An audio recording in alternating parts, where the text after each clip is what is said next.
I think what you bring up there, Pete, I just want to take this to apply it to other things because, we talk about the talking heads, the economists and the bank economists and the property experts and the people flogging whatever they're flogging to do with property.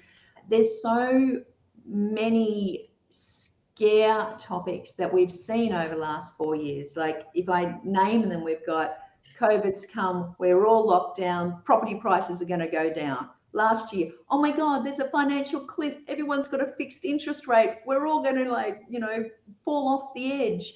And then we've got, how can people actually eat with, all the interest rates we've got going? There's going to be a mass of properties that are sold. Then we have all the tax things that have changed in different states. There's going to be a max sell-off. And as you said here, we're not building enough properties. We're going to have all of the rental market, no one's going to have anywhere to live, but we make amends.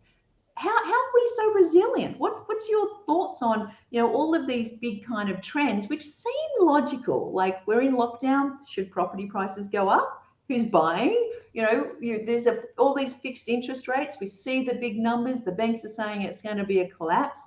There's not. What do you think? What's your thoughts on that? Yeah, I did an interview with Dr. Cameron Murray, who's written a book called The Great Housing Hijack, and he's done a lot of academic papers.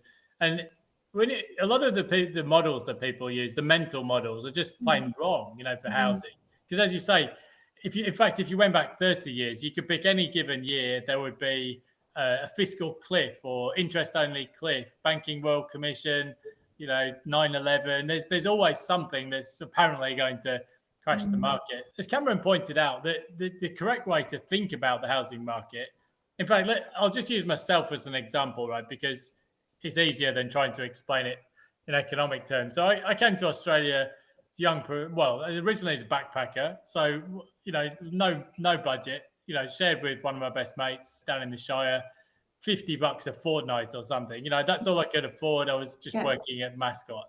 Then when I qualified as a chartered accountant, I was shacked up with a then girlfriend, partner. My budget was $500 a week. That's what I could afford. So moved to Bondi like every other palm on the universe. And then it's like, right, 500 is what I can spend.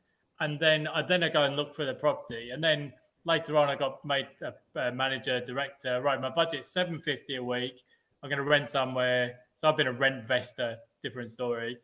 And then I'm going to get somewhere where I can see the Opera House. That's my thing. But I'm starting with a budget. Then I'm applying it to the housing market. Later on, $3,000 a week. Right, I want 6 bedrooms and a view of the golf course in Noosa and a swimming pool. But it's always starting point is the budget. And then the wealthier you get or the higher your income goes, the more you spend. And that's how the housing market works. As we get wealthier, we apply more. And if you look at rent to income ratios, i.e. how much do people spend, it hasn't changed. People talk about affordability.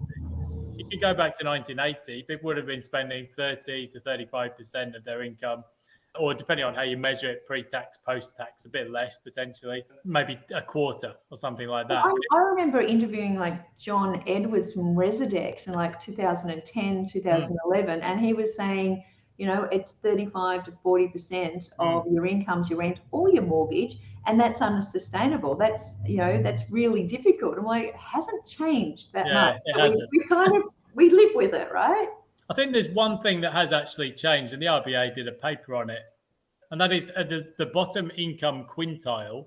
In other words, the bottom fifth of income earners, the ratio has gone up, and that's because the government stopped building housing. And that's a problem because you don't want people at the lower end of the income brackets really struggling for tenure. That's a bad thing for them and for society. Yeah. The government has not provided social housing really. They build a bit, but it only replaces what gets demolished. So that's an issue. But for the other 80% of renters, the line is dead flat. And so I used myself as an example, but that's kind of how the overall market works. And then if you look at why is Australia getting wealthier and spending more on housing, I mean, how long have you got? We've got a perfect open economic model. We've got our own interest rates, unlike a lot of parts of Europe, free-floating Aussie dollar. We've got the biggest share of millionaire migration in the world is now to Australia. So largely from India and China and elsewhere, but it's the number one destination for that. We've got the biggest mineral wealth per capita of anywhere.